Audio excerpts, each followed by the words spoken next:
안녕하십니까? 2023년 3월 21일 화요일 인도네시아 헤드라인 시작합니다. 첫 번째 소식입니다. 조코이 대통령은 싱가포르를 방문하여 리셰룽 총리와 2023 리더스 리트릿에 참석하고 양국 간의 긴밀한 관계와 협력을 재확인했습니다. 양국 정상은 지난 회차 이래 양국 간의 협력에서 이루어진 중요한 진전을 검토하고 기술 전문가 교류, 공중항로 재조정, 에너지 및 지속 가능성 협력 등 다양한 분야에서 새로운 협정을 체결했습니다. 그중 하나는 테크엑스 프로그램으로 인도네시아와 싱가포르의 기술 전문가들이 서로의 산업에서 일할 수 있도록 하는 프로그램입니다. 해당 프로그램은 양국 간의 디지털 경제 혁신과 인재 육성을 증진하기 위한 것입니다. 또한 공중항로 재조정에 관한 협정도 체결되었습니다.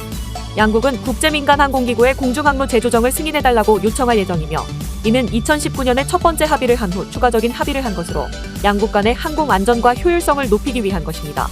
그 외에도 에너지 분야에서는 에너지 협력 태스크포스를 설립하고 청정 에너지 개발과 전기차 보급 등을 추진하기로 했으며 지속가능성 분야에서는 지속가능성 협력 태스크포스를 설립하고 기후변화 대응과 환경보호 등을 추진하기로 했습니다. 참고로 리더스 리트릿은 2010년부터 시작된 연례적인 정상회담으로서 양국 간의 전략적 파트너십을 강화하고 협력을 확대하기 위한 플랫폼이며 양국은 다음 리더스 리트릿을 2024년에 인도네시아에서 개최하기로 합의했습니다. 한편 조코이 대통령은 싱가포르 언론과의 인터뷰에서 인도네시아는 아세안 회원국의 위기를 해결하는 데 도움이 되기를 바란다며 미얀마의 다양한 당사자들과 물밑에서 논의를 진행 중이지만 시간이 걸릴 것 같다고 말했습니다. 그러면서 미얀마 상황이 복잡해지고 다소 시간이 걸리더라도 이를 개선하기 위해 최선을 다할 것이라며 아세안의 최우선 과제는 미얀마가 합의한 평화 계획을 이행하는 것이라고 말했습니다. 다음 소식입니다. 최근 어커스는 호주의 최대 13척의 핵 추진 잠수함을 구축할 계획을 발표하였습니다. 이 중 5척은 미국으로부터 인도받고 8척은 호주에서 직접 제조할 예정입니다. 참고로 어커스는 2021년 9월에 발표된 미국, 영국, 호주 간의 3자 군사협력체입니다. 해당 협력체는 인도태평양 지역에서 중국의 영향력을 억제하기 위해 군사협력을 강화하는 것을 목표로 하고 있습니다.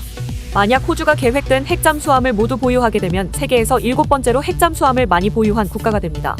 인도네시아는 이러한 어커스의 발표에 대해 우려를 표명했습니다. 인도네시아 정부는 핵 추진 잠수함의 도입이 지역내 군비 경쟁을 야기할 수 있다고 경고했습니다. 또한 인도네시아는 자신들의 영해와 배타적 경제 수역의 핵 추진 잠수함의 진입을 허용하지 않겠다고 밝혔습니다. 인도네시아는 호주와 오랫동안 친밀한 관계를 유지해왔지만 어커스로 인해 그 관계가 흔들릴 수 있다고 우려했습니다. 그러나 일부 전문가들은 어커스가 인도네시아에게도 긍정적인 영향을 미칠 수 있다고 주장합니다. 이들은 어커스로 인해 호주가 보다 강력한 해군 파트너가 되어 인도네시아와 함께 중국의 해양 진출에 대응할 수 있으며 또한 어커스로 인해 호주가 기존 계약으로 구매했던 프랑스 제조 디젤 잠수함들을 판매하거나 양도할 가능성이 있는데 해당 잠수함들은 인도네시아의 해양 안보를 강화하는 데 도움이 될 수 있다고 주장하고 있습니다. 다음 소식입니다. 지난 16일 인도네시아 중앙은행은 통화정책 회의 후 기준 금리로 활용되는 7일물 역환매 채권 금리를 5.75%로 동결했다고 밝혔습니다. 중앙은행은 지난해 8월 3.5%이던 금리를 3.75%로 인상한 뒤 지난 1월까지 6개월 연속 금리를 올린 바 있습니다. 특히 지난해 9월부터 12월까지는 석 달 연속 0.5%포인트씩 인상했습니다.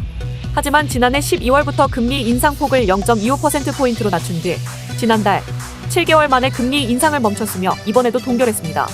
금융시장에서도 중앙은행이 이번에도 금리를 동결할 것으로 예상했습니다. 한편 페리와르지오 중앙은행 총재는 현재의 기준금리는 소비자물가 상승률을 목표치까지 내릴 수 있는 수준이라고 말했습니다. 인도네시아의 소비자물가 상승률은 지난해 9월 5.9%까지 높아졌지만 지난달에는 5.47%로 둔화한 상황입니다. 또한 최근 크게 이슈가 되고 있는 미국 실리콘밸리은행 파산과 일부 글로벌 은행의 문제들이 인도네시아 은행들을 위험하게 할 수 있다는 우려를 일축했습니다. 그는 스트레스 테스트 결과 인도네시아 은행들의 낮은 부실률과 높은 자본 적정성 비율, 다양한 자금 출처 등을 확인했다며 이번 충격의 영향은 제한적이라는 결론이 내려졌다고 말하면서 하지만 상황은 예의주시할 계획이라고 말했습니다. 다음 소식입니다. 롯데케미칼 인도네시아가 찔레곤 지역에서 진행 중인 라인 프로젝트의 지역 주민들과의 불협화음이 해소될 기미가 보이고 있습니다. 바흐릴 라하달리아 인도네시아 투자부 장관이 현장을 방문해 문제 해결을 위한 태스크포스 구성 의사를 밝혔습니다. 롯데케미칼 인도네시아가 찔레곤에서 진행 중인 라인 프로젝트 현장을 방문한 인도네시아 투자부 장관은 이 자리에서 롯데케미칼 인도네시아의 라인 프로젝트를 높이 평가하고 지역 사회 지원에 대한 보상과 건물 승인, 보안 보호와 같은 여러 문제를 해결하기 위해 법무장관 등이 참여한 태스크포스를 구성할 것이라 밝혔습니다. 참고로 지난달부터 찔레곤 지역 주민 대표들은 롯데케미칼 인도네시아가 기존의 약속을 지키고 있지 않다며 반발해왔습니다. 지역 사회 연합단체들과 상인협회 회원들로 구성된 지역 주민 대표들은 라인 프로젝트가 진행되고 있음에도 지역민들을 위한 혜택이 전혀 없다고 주장하고 있습니다. 이에 지역 경제 발전을 위해 지역 인력들이 롯데케미칼 인도네시아의 계약 업체나 하청업체 등 연관 일자리에서 일할 수 있는 기회를 제공해 줄 것과 그에 따른 사회적 프로그램 수행, 환경 관련 프로그램 수행 등을 요구해 왔습니다.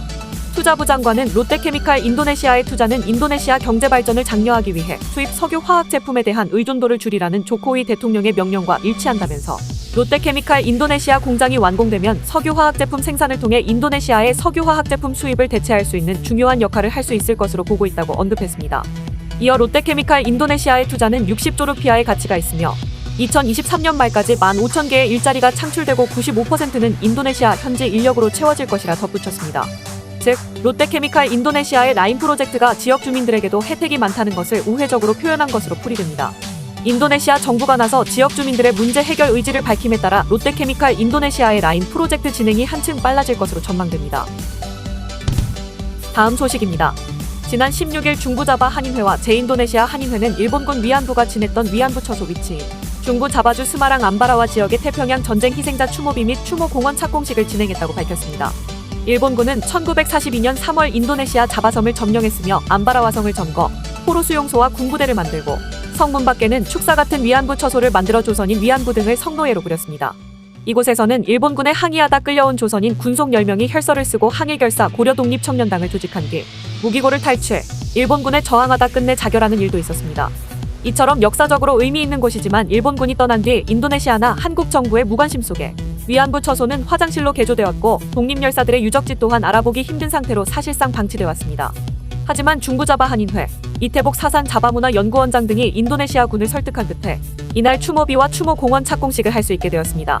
한편 최환 중부자바 한인회장은 30억 루피아의 예산이 필요한데 현재 10억 루피아 정도만 마련됐다며 올해 광복절 전까지 완공이 목표인데 예산이 부족해 어려움을 겪고 있다며 정부나 기업, 시민단체 등의 도움이 필요한 상황이라고 말했습니다. 다음 소식입니다. 땅그랑 반트난인회가 지난 3월 9일부터 4일간 인도네시아 땅그랑에 있는 맥스몰에서 제2회 코리안 페스티벌을 열었습니다. 땅그랑은 인도네시아에서 세 번째로 큰 도시로 1,400만 명이 살고 있으며 1,000개가 넘는 한국 기업이 진출해 있습니다. 한인회는 인도네시아의 한국 문화를 알리기 위해 2019년 처음으로 코리안 페스티벌을 열었지만 코로나로 한동안 열리지 못했습니다.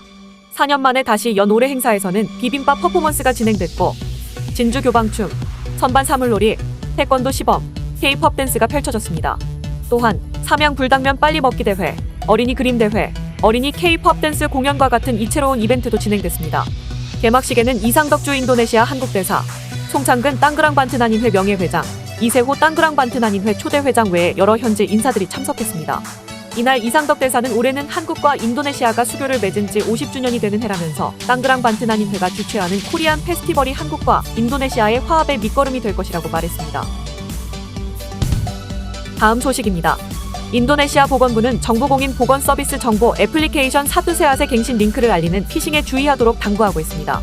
해당 피싱은 메시지 애플리케이션 왓츠앱을 통해 송신되고 있으며 해당 링크에 접속하게 되면 이용자의 개인정보가 누출될 가능성이 있습니다.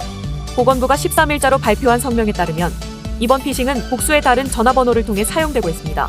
참고로 보건부의 공식 계정 번호는 0811-1050-0567이며 왓츠앱 애플리케이션의 프로필 및 채팅창 상단에 녹색의 체크 마크가 표시되어 있습니다. 한편 사두세앗 애플리케이션은 3월 1일부터 신종 코로나 감염 방지를 위한 애플리케이션 뿌들리린둥이의 업그레이드 버전으로 사용되고 있습니다. 정상적인 업그레이드를 위해서는 스마트폰 시스템을 자동 갱신하거나 애플의 앱스토어 또는 구글의 구글 스토어에서 다운로드를 하면 됩니다. 시청해주셔서 감사합니다. 다음 시간에 뵙겠습니다.